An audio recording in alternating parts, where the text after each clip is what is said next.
Welcome everyone. First of all, thank you for your support over the previous video. Therefore, we have brought another video for you on special request from some of the students who have particularly called us. आज की video है writing task 1 के बारे में, जहाँ पर हम सीखेंगे किसी एक मैप को कैसे एक्सप्लेन किया जाता है और वो भी 9 बैंड्स के अकॉर्डिंग। तो यहाँ पर हमने एक मैप लिया है गरेंज पार्क का और अब हम देखेंगे कि इसका क्वेश्चन हमें यहाँ पर क्या कहता है।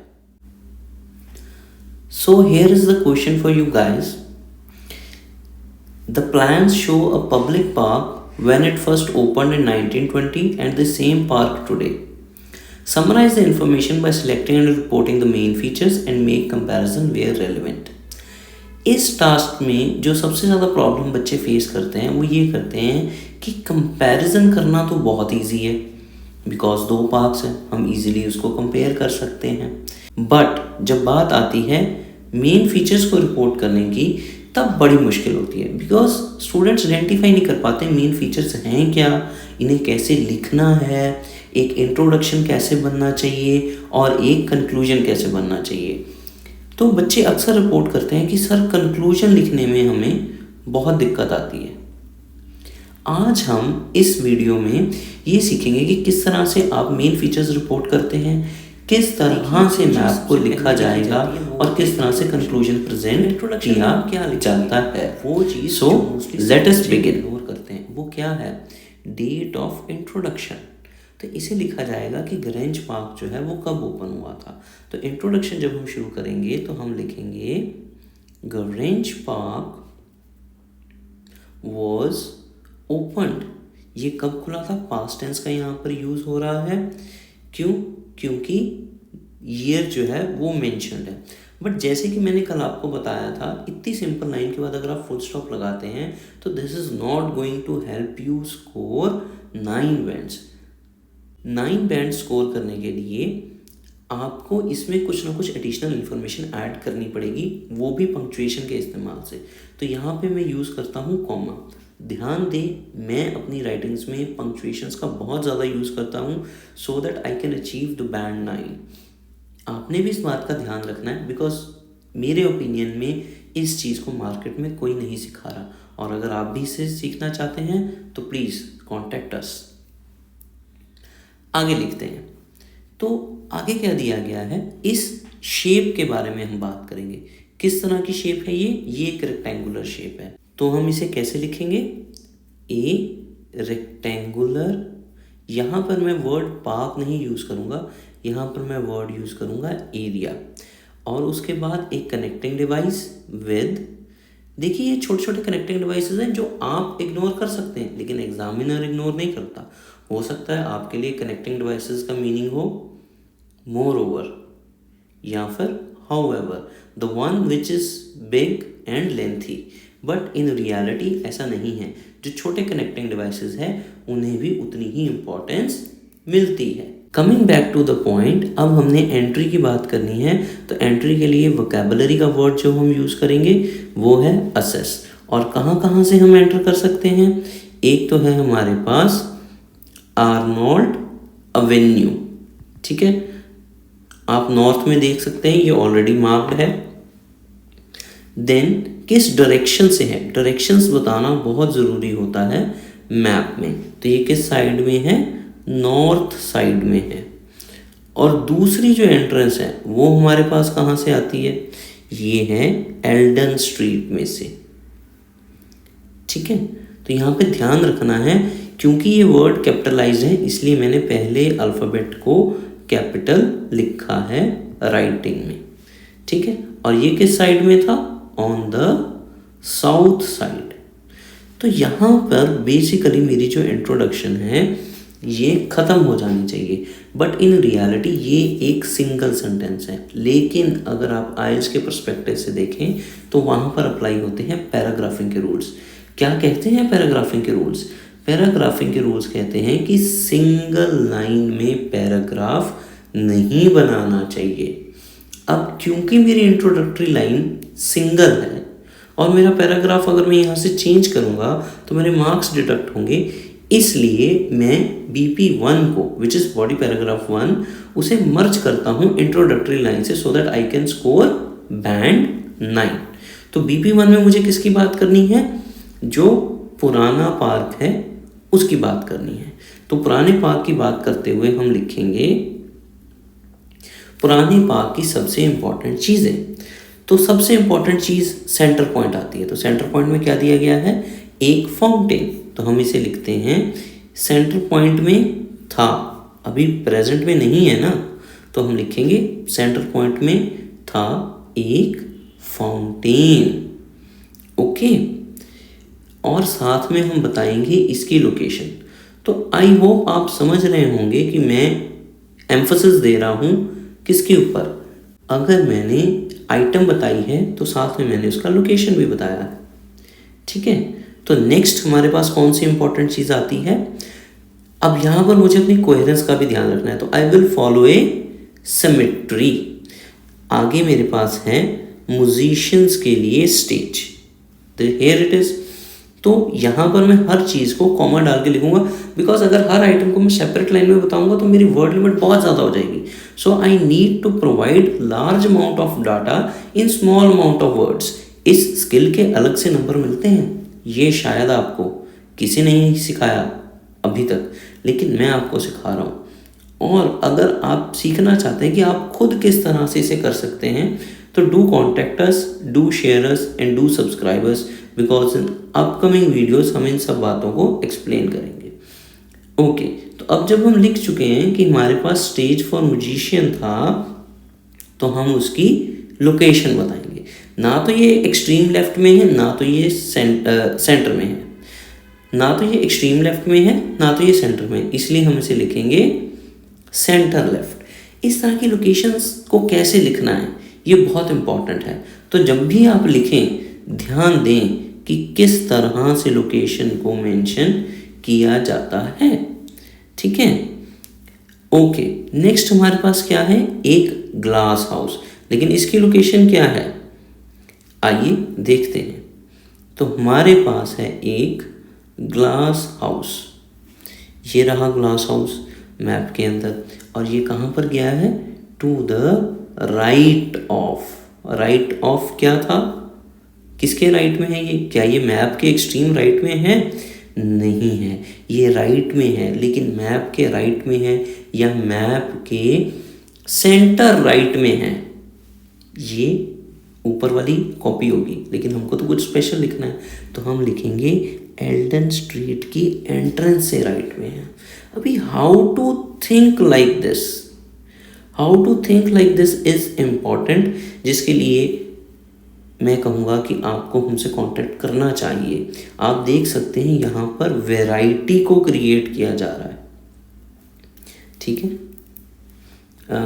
सॉरी, यहाँ स्ट्रीट का एस मुझे कैपिटल डालना चाहिए था। तो जैसे कि मैंने कहा आपको कि यहाँ पर हम वैरायटी क्रिएट करने की बात कर रहे हैं। तो अगर आप आइल्स पढ़ रहे हैं ऑलरेडी, अगर आप न्यू हैं फिर तो कोई बात नहीं, you are belonging to a good teacher now, but लेकिन अगर आप अभी पढ़ रहे हैं तो ये बहुत ज़रूरी है कि आप समझें कि किस तरह से सोचना है। क्या आपके टीचर आपको बता रहे हैं कि किस तरह से सोचना है? अगर वो नहीं बता रहे हैं तो आपको सोचने की ज़रूरत है कि आपको किससे पढ़ना है। आगे की हम बात करते हैं। यहाँ पर हम देखिए क्या बता रहे हैं।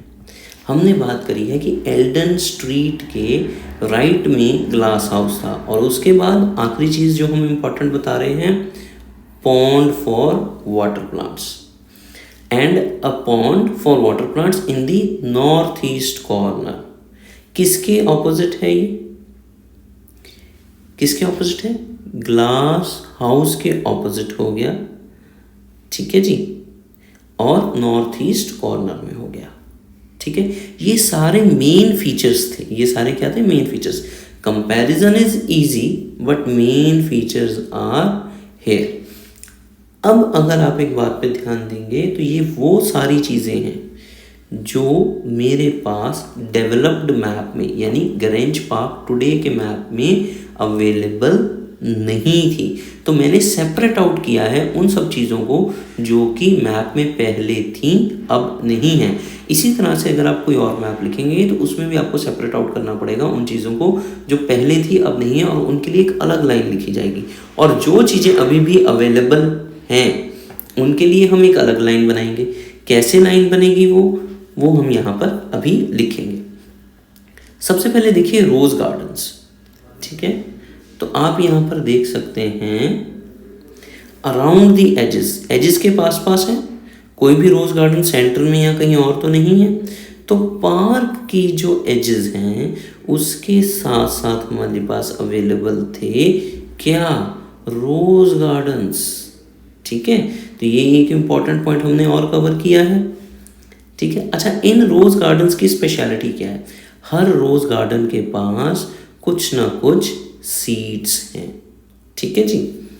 तो हमारे पास अगली चीज़ जो हमें मेंशन करनी है, पंक्चुएशन के यूज़ के साथ एक सेपरेट लाइन बना के नहीं, किसके साथ, पंक्चुएशन के यूज़ के साथ एक सेपरेट लाइन बना के नहीं। वो क्या है कि नियर बाय है हमारे पास क्या चीज़, सीड्स, किसके लिए, पीपल के लिए। आपके मैप में नहीं दिया, यहाँ पे ध्यान दें, मैं यहाँ पे लिख रहा हूँ कि लोगों के लिए सीड्स अवेलेबल हैं। ये चीज़ आपके मैप में नहीं दी गई, लेकिन इट्स कॉमन सेंस की जो सीड्स हैं वो लोग ही तो यूज़ करेंगे, ठीक है। अच्छा, लोग इस्तेमाल करेंगे क्या करने के लिए, टू स्मेल द फ्लावर्स। अगर आप इसमें वोकैबुलरी और ऐड करना चाहते हैं तो आप लिख सकते हैं to have the fragrance of flowers. और दूसरा, म्यूजिशियंस के पास क्या था, एक स्टेज, तो लोग बैठ के उन्हें सुनेंगे भी तो। अब जैसे मैंने यहाँ पर कुछ एडिशनल डिटेल ऐड करी, क्या कि लोग स्मेल कर सकते हैं फ्लावर्स को, सीड्स को यूज़ कौन करेगा, पीपल, और क्या करेंगे, म्यूज़िक को लिसन। ये जो एडिशनल डाटा है इसकी स्पेशलिटी है, क्या स्पेशलिटी है, ये है लॉजिकल। अगर इस तरह से लॉजिकल चीज़ें कैसे सोचनी है आप भी सीखना चाहते हैं तो do contact us on the number flashing. चलिए अब हम मूव करते हैं नेक्स्ट पैराग्राफ की तरफ। तो किसी भी पैराग्राफ को शुरू करते वक्त हम बताएंगे कि उस पैराग्राफ में क्रक्स क्या दिया गया है। हम यहाँ पर मैप में देख सकते हैं कि पहले के मुकाबले अब जो मैप है ये बहुत ज़्यादा बदल चुका है। तो हम इसे कैसे लिखेंगे कि हमारा जो पार्क है ये अब चेंज हो गया है। तो what is the vocab of change here, the park has altered, altered is the vocabulary. और साथ में थोड़ा सा और इसे इंटरेस्टिंग बनाने के लिए हम लिख देंगे कंसिडरेबली। और कंपैरिजन, ये तो बहुत इम्पॉर्टेंट है।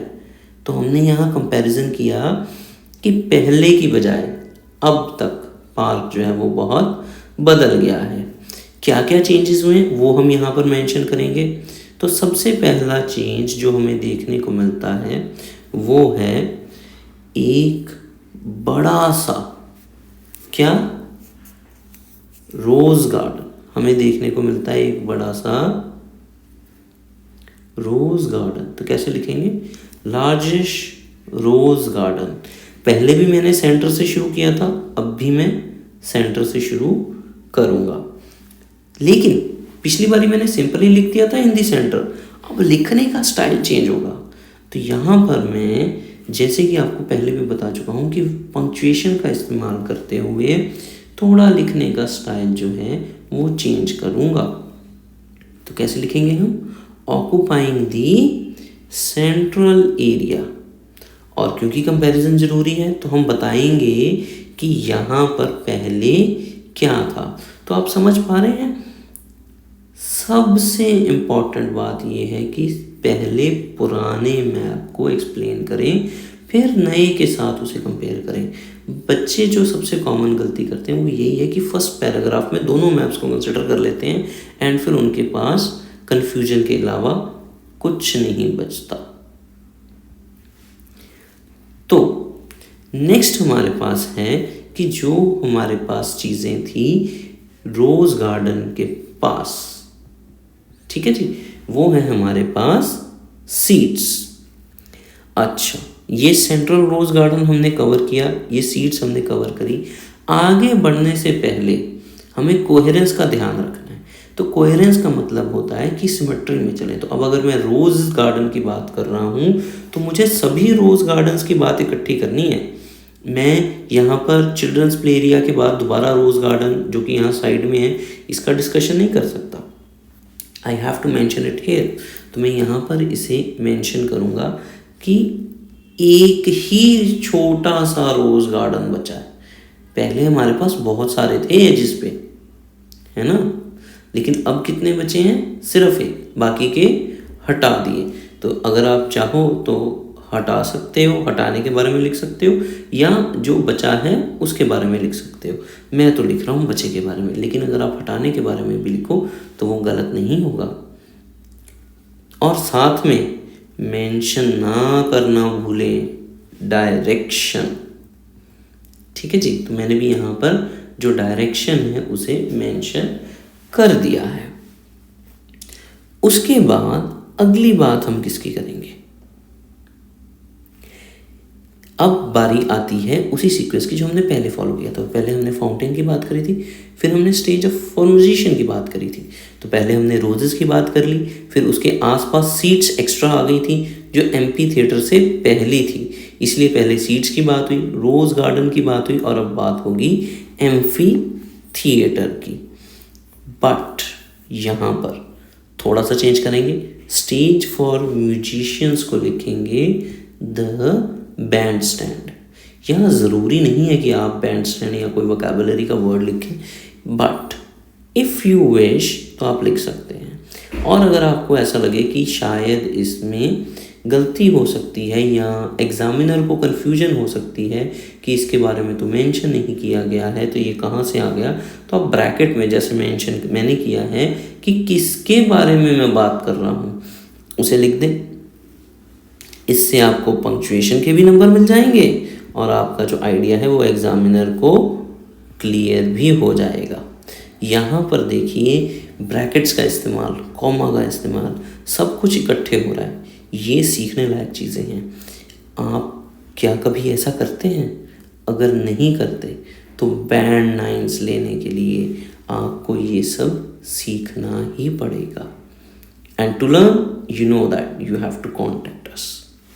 ओके, तो एम्फी थिएटर फॉर कॉन्सर्ट्स पर हम यहाँ पहुँचे हैं, और साथ में ये जो एक एक्स्ट्रा सिटिंग एरिया है इसके बारे में भी मेंशन करेंगे, लेकिन कम शब्दों में और बहुत ही प्यारी सी वोकैबुलरी के साथ। क्या है? Associated seating. Okay fine. Next है the glass house. Glass house जो है वो अब जा चुका है, ये अपनी जगह पर नहीं है, और इसकी जगह किसने ले ली है? और इसकी जगह ले ली है and its places is a water feature। ध्यान रखें मेन वर्ड को चेंज नहीं करना, बाकी सब आप कर सकते हैं। इस्तेमाल करेंगे एक स्पेशल पंक्चुएशन और साथ में लगाएंगे एक कनेक्टिंग डिवाइस और फिर हमारा प्यारा कॉमा। अब हम बात करते हैं इसके ऑपोजिट क्या था, क्योंकि पिछली बार हमने ग्लास हाउस के बाद वाटर पॉन्ड की बात करी थी। यहाँ पे अब आ चुका है चिल्ड्रंस प्ले एरिया और कैफे। तो हम इसे कैसे लिखेंगे? जहाँ पर पॉन्ड था, where the pond for water plant, ऐसे ही तो लिखा है इन्होंने। किसके बारे में? वाटर प्लांट्स के बारे में। जहाँ पर वो खड़ा था, क्या? वाटर प्लांट्स के लिए एक पॉन्ड, वहाँ पर अब क्या आ गया है? There is now. तो जल्दी जल्दी बताएं वहाँ पर क्या आ गया है? बिल्कुल सही बात, अब आ गया है वहाँ पर चिल्ड्रंस प्ले एरिया। तो चिल्ड्रंस प्ले एरिया तो यहाँ पर आ गया, लेकिन चिल्ड्रंस प्ले एरिया के साथ एक और भी तो चीज़ है, क्या? कैफ़े। तो आप बिल्कुल सही समझ रहे हैं। यहाँ पे हमें यहाँ मेंशन करना पड़ेगा कि ये जो कैफ़े है ये इसके नियर बाय है, क्योंकि कैफ़े की लोकेशन हम मेंशन यहाँ पर नहीं कर रहे, तो हमें बताना होगा कि कैफ़े बिल्कुल उसके पास में है। ठीक है, अब बात हम करते हैं एंट्रेंस की। क्या हमारी एंट्रेंस में कुछ चेंज हुआ है? आप हमसे एक बात पूछ सकते हैं कि सर पहले तो आपने जो एंट्रेंस थी वो स्टार्टिंग में मेंशन करी थी, लेकिन अब जो एंट्रेंस है ये आप पैराग्राफ के एंड में लेके जा रहे हैं, तो फिर क्या कोहेरेंस यहाँ पर ख़राब नहीं हो गई? तो इसका आंसर है बेटा कि कोहेरेंस बिल्कुल ख़राब नहीं हुई, क्योंकि मैं कुछ ऐसी चीज़ के बारे में बात कर रहा हूँ जो चेंज नहीं हुई है।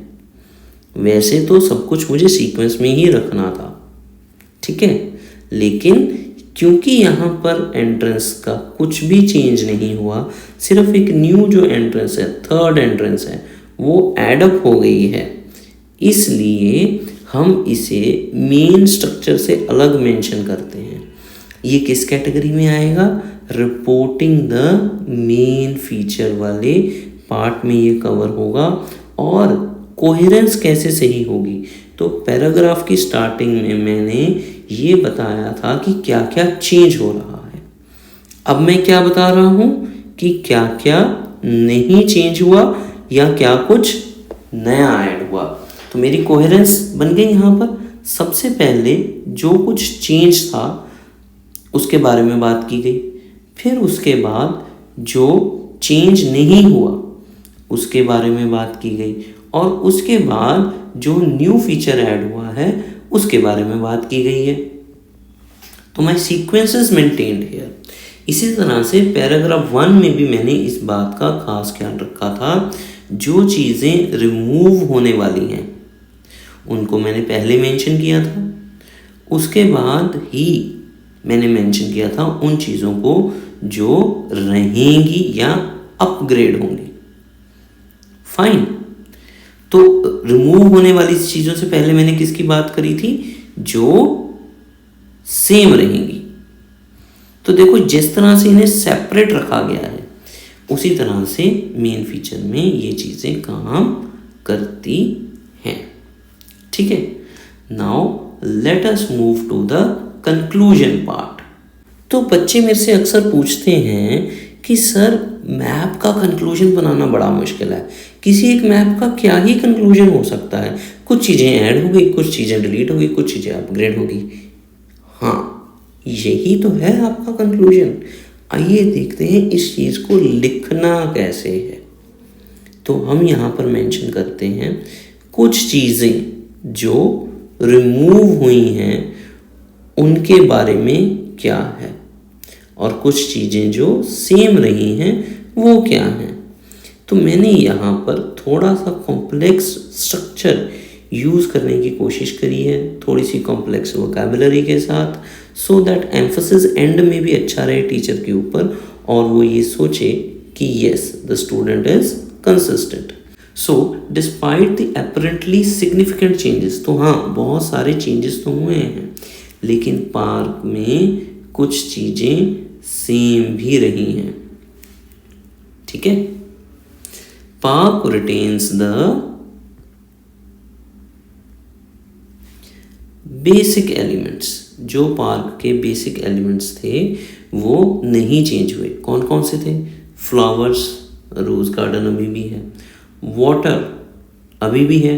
हाँ, पहले वाटर के लिए पॉन्ड था, अब वाटर फीचर बना दिया गया, लेकिन पानी तो है ना। इसी तरह से सिटिंग लोकेशन ज़रूर चेंज हुई है। म्यूज़िक ये एक अच्छा अपग्रेड है। तो when you cover all these things this provides a summary. इसके साथ साथ कुछ ऐड भी तो हुआ है। क्या ऐड हुआ है? विद द एडिशन, क्या क्या नई चीज़ें आ गई हमारे पास? हमारे पास आया है एक नया कैफ़े जो कि पार्क के अंदर है, और एक हमारे पास आया है बच्चों के लिए खेलने की जगह, चिल्ड्रंस प्ले एरिया। तो इसके साथ ही हमारा जो कंक्लूजन का टॉपिक है वो यहाँ पर ख़त्म होता है। अब हमें बस समरी में ये याद रखना है कि हमने क्या क्या किया था।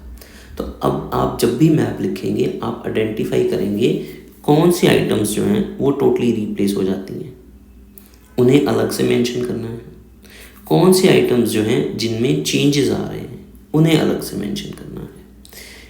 पार्क की कभी ना इस्तेमाल की जाने वाली चीज़ को भी आप इस्तेमाल कर सकते हैं अपनी इंट्रोडक्शन में। जब आप कंपैरिजन करेंगे तो आप बताएंगे किसकी जगह पर क्या आया, क्या नई चीज़ ऐड हुई और किस चीज़ की लोकेशन चेंज होगी, लेकिन एक सीक्वेंस में, जैसे मैंने अभी किया। पहले रोज़ गार्डन के ऊपर टिक, फिर चिल्ड्रन प्ले एरिया पे टिक, और उसके बाद एम्फी थिएटर पे टिक, और फिर रोज़ गार्डन पे टिक। ऐसे नहीं करना, नहीं तो कोहेरेंस में शॉर्ट नंबर डिडक्शन होगी।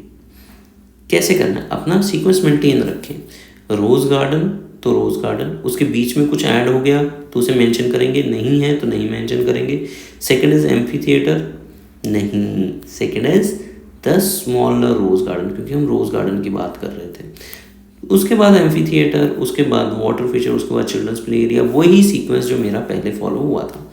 एंट्रेंसेस में एक नया फीचर था, इस नए फीचर की वजह से मैंने इसे स्टार्टिंग से हटा के एंड में सेपरेट रखा, सो दैट कोहेरेंस में गड़बड़ ना हो।